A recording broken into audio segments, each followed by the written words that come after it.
Okay, Colts, Seahawks. Phillip Rivers going to get some snaps here. That worries me. Yes. There is. I know they're reckless and I know they're young, but Mo, I watch that defense. I watch that offense. I mean, Sam Darnold. You know, I've always loved him. Give me the elements why that offense is so explosive. Well, what they've done as the season has progressed, as Clint Kubiak's offense, the way he wants to run offense, has taken hold, and Darnold's become more comfortable in it, is they are very good with under center play action. Because they don't run the ball great on a weekly basis, but they are very good with under center play action. Darnold, as you know, pushes the ball down the field. We'll get to that in a moment, but I think you have to say something about their defense, and you started with their defense. They are among the league's best in terms of a trend that has now taken over the league in many ways, and that's playing with what we call big nickel, 3 safeties as almost their foundation defense. And Nick Emenwari, the rookie from South Carolina, who basically is over 6'3", 220. I think at the combine he ran a 4.38. He has become a dominant player as a rookie with his alignment versatility, with his multi-dimensional traits, and they've got a really good D-line. This is a really, really good defense. But offensively, getting back to that, and we'll get to the play here momentarily, we can actually show it now, because this play is very reflective of what they are as an offense and what they've evolved into as Kubiak has developed with Darnold over the course of a season. And because their defense is so good, Darnold doesn't have to throw 40 times every game, Colin, as you know. I mean, there have been games he's thrown 20, 21 times because their defense is so good. But they are capable of pushing the ball down the field. And this offense, they definitely want to run the ball better. And we'll see if that becomes a factor in given games as they play more important games. But this is a fun offense to watch because they push it down the field. Good. It's an incredibly entertaining offense and defense to observe. I've been expressing this for several weeks now. The Seattle Seahawks defensive unit operates with such a palpable, controlled ferocity, and I mean that as the highest compliment. Honestly, both sides of the ball exhibit a remarkable level of cohesion, which speaks volumes about the quality of coaching. They are incredibly synchronized. The communication is seamless, with every player consistently on the same page. It's genuinely impressive to witness that level of unity develop over time. Earlier in the season, you might have caught fleeting glimpses of this connectivity, but it wasn't fully formed. I distinctly recall when the picture truly started to crystallize for me. It was around their matchup against the Jaguars and the first contest versus Kyler Murray and the Arizona Cardinals. I believe that was a Thursday night fixture. Watching them then, I had the clear sense that both the offense and defense were operating as one cohesive entity. That was the turning point where I thought, they are truly making strides here. That's why their subsequent performance against the Buccaneers felt so disappointing. They lost a significant degree of that synchronicity, particularly on defense. I still have a bit of post-traumatic stress from that ill-fated trick play against Tampa Bay. I was just thinking, no, what are you doing? That single decision could very well haunt them in the race for the top seed, but we shall see. When you really stop to consider it, the Seahawks are arguably the premier team that flies under the national radar. They are easily the most overlooked elite squad in the conversation. There's immense buzz surrounding the Packers, the Patriots, the Broncos, and the Rams. We obviously dissect teams like the Eagles extensively. But in terms of teams that people genuinely believe could inflict serious damage in the postseason, sparking those classic sports talk debates about, can the Broncos make a deep run? Or, could the Patriots reach the Super Bowl? We are simply not having those dialogues about the Seattle Seahawks at all.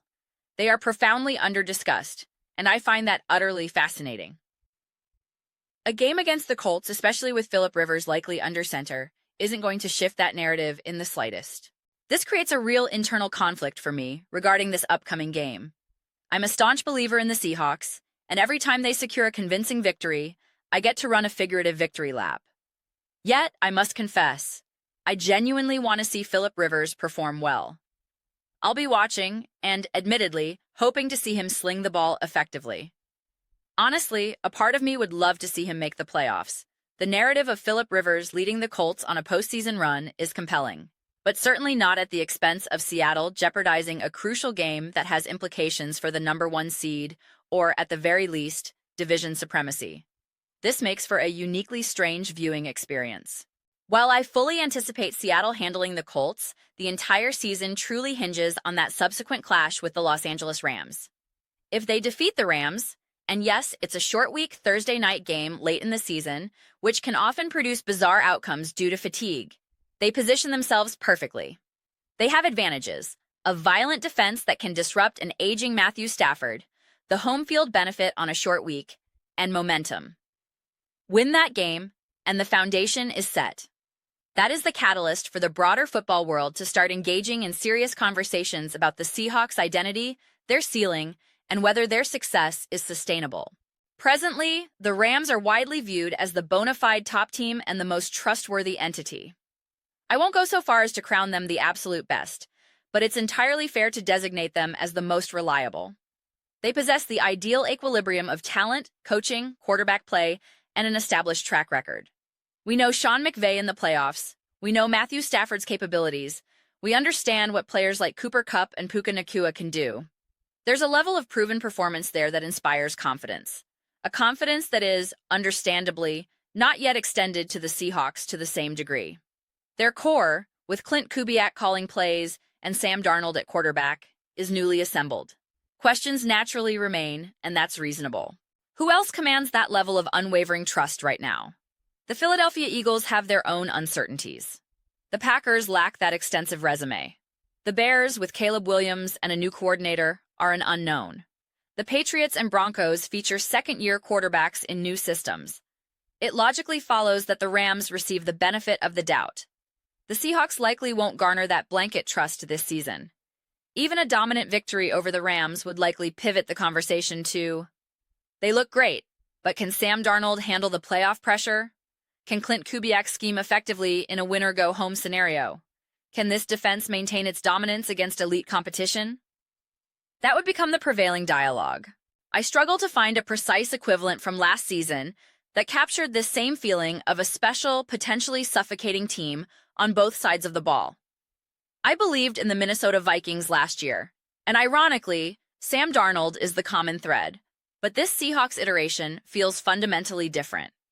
It's challenging to articulate, but if they continue to execute at their current level, I see no reason why they cannot win the Super Bowl.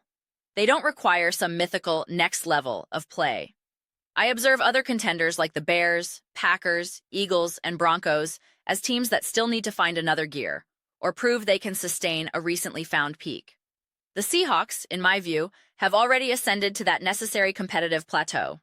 The challenge now is assembling it all cohesively when the stakes are highest.